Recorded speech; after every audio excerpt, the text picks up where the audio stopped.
Greetings, dear viewer. As the renowned philosopher Confucius once said, "Respect yourself and others will respect you." It's an honor to have you with us as we delve into a fascinating topic. Have you ever pondered why self-esteem can feel so mystifying, so impermanent?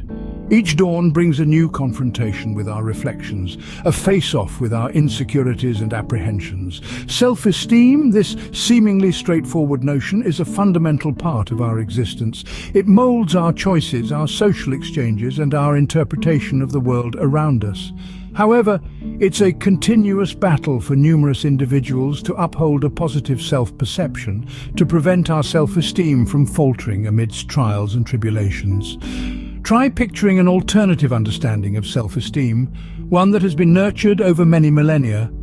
The teachings of Buddhism present such a perspective, connecting self-esteem not to external triumphs or societal norms, but to our inherent human nature.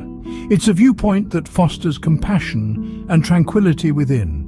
Now, let us explore the ancient wisdom of Buddhism to aid us in comprehending and steering our self-esteem. Shall we commence this enlightening journey together? In the time of Buddha, there lived a man named Angulimala. His name, which translates to garland of fingers, paints a grim picture of a notorious murderer. Angulimala, driven by wrong teachings, had taken the lives of countless innocent souls, collecting their fingers as a morbid trophy. His reputation was fearsome, and his name was whispered in hushed tones across the land. But the course of his life changed dramatically when he encountered Buddha. Buddha, with his serene demeanor and compassionate words, managed to penetrate the hardened shell of Angulimala. He spoke of forgiveness, of letting go of past transgressions, and the possibility of redemption. He taught Angulimala that his past actions did not have to dictate his future, that he too could find peace and contribute positively to the world. Struck by these teachings, Angulimala made a profound decision. He chose to shed his violent past and embrace a life of peace and contemplation. He became a monk, devoting his life to the teachings of Buddha. Angulimala, once a symbol of terror, transformed into an embodiment of compassion and wisdom. This transformation was not without struggles. Angulimala had to grapple with his guilt and the consequences of his past actions. But with Buddha's teachings, he learned the power of self-forgiveness. He realized that he was not defined by his past, but by his present actions and intentions.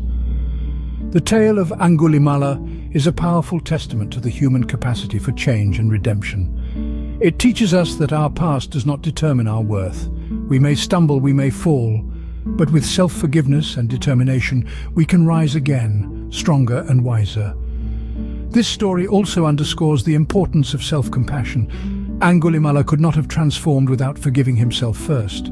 His story encourages us to be kind to ourselves, to forgive our past mistakes, and to believe in our ability to grow and change. Angulimala's story shows us that no one is beyond redemption, and our past does not define our worth. The Buddha once shared a parable about a man struck by a poisoned arrow. Imagine the scene. A man is hit by an arrow, poisoned and deadly. Rather than seeking immediate help, he begins to question the origin of the arrow. Who shot it? From what tribe? Was it a long bow or a crossbow? He ponders on the type of feather used on the arrow, the type of wood, the nature of the poison. His mind is caught in an endless loop of questions and doubts, while the poison continues its vicious work. Buddha used this parable to illustrate a profound truth. Often, just like the man struck by the arrow, we too get caught in the whirlpool of our thoughts, especially when we grapple with low self-esteem. We overthink, dissect, and ruminate over our perceived shortcomings, neglecting the real task at hand, healing and growth. We question ourselves relentlessly. Why am I like this? Why can't I be more confident, more outgoing, more... In this process, we become our harshest critic, further damaging our self-esteem. The poison of self-doubt and self-criticism continues its work while we remain stuck in the vicious cycle of negative self-evaluation. But what if, like the man in the parable, we choose to focus on removing the arrow and treating the wound, rather than dwelling on the source of the arrow? What if we choose to focus on solutions, actions that can boost our self-esteem, rather than being caught in the self-destructive cycle of overthinking? This is not to say that introspection is not important, but there's a fine line between constructive self-reflection and damaging overthinking. The arrow of low self-esteem can only be removed by focusing on our strengths, by nurturing self-love, by practicing self-care, and by seeking help when required. Like the man with the poisoned arrow, we must focus on healing and growth rather than dwelling on our faults and failures. Buddha said, "You yourself, as much as anybody in the entire universe, deserve your love and affection." Such a profound statement underscores the essence of self-love, a concept deeply rooted in Buddhist teachings. Buddha taught that the journey to self-love begins with the understanding of the self. Who are we? We are not merely our thoughts, emotions, or physical bodies. We are an ever-changing flow of experiences. Recognizing this can free us from the confines of self-judgment and allow us to embrace ourselves in our entirety. Now let's talk about metta, or loving kindness, a key practice in Buddhism that nurtures self-love. Metta is the act of extending goodwill, kindness and warmth towards all beings, including oneself. It's about acknowledging our own worth and accepting ourselves unconditionally. Buddha also emphasized the importance of self-compassion, a close companion of self-love. He taught that we should treat ourselves with the same kindness and understanding we would offer to a dear friend. When we stumble or fall, instead of berating ourselves, we should extend compassion to our own hearts. But how does self-love and self-compassion relate to self-esteem? Well, when we love ourselves, we acknowledge our inherent worth. We stop comparing ourselves to others and start celebrating our unique qualities. This fosters a healthy self-esteem. When we practice self-compassion, we learn to be gentle with ourselves in times of failure or pain. We recognize that everyone makes mistakes, and it's a part of the human experience. This understanding helps us to bounce back from setbacks and again boosts our self-esteem. Buddha's teachings encourage us to cultivate a relationship with ourselves that is rooted in kindness and acceptance. By practicing self-love and self-compassion, we're not only honoring Buddha's teachings, but we're also nurturing our self-esteem. Let's remember that our worth isn't determined by external circumstances or judgments.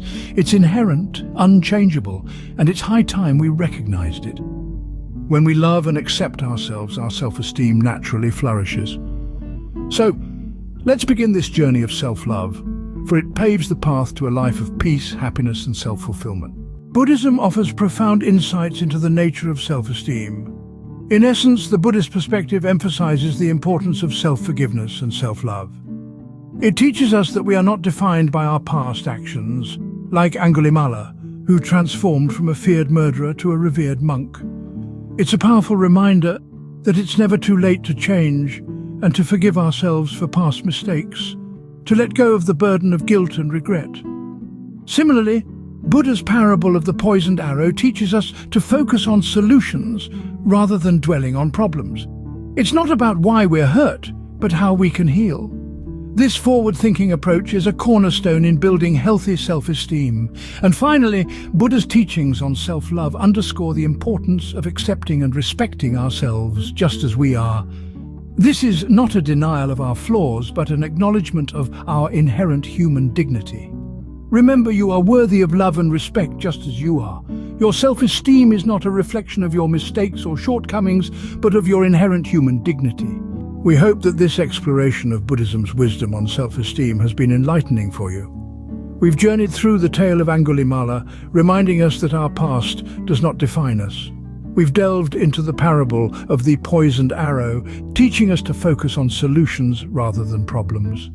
And we've reflected on Buddha's teachings on self-love, emphasizing the importance of accepting ourselves as we are in all our humanity. Remember, your self-esteem is not a reflection of your mistakes or shortcomings, but of your inherent human dignity. Thank you for investing your time and attention to journey with us through this exploration. We hope it has brought you some peace and understanding. Your journey of self-discovery doesn't have to end here. Feel free to explore our other content for more insights and wisdom from various philosophies and cultures. In conclusion, let us leave you with this final reminder. You are worthy of love and respect, just as you are. Thank you for watching, and we look forward to sharing more enlightening content with you.